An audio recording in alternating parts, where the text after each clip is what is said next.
Sestao da eskualdeko herri bakarra gehiengo absolutua duen koalizio gobernua izan arren, ez dena gai izan aurrekontuak onartzeko, ez da aurkezteko ere.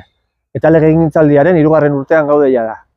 Duela hilabete batzuk, alkatetzan aldaketa egin ondoren, udarako aurrekontuak prezizatea lehentasun nagusia zela adierazi zuten.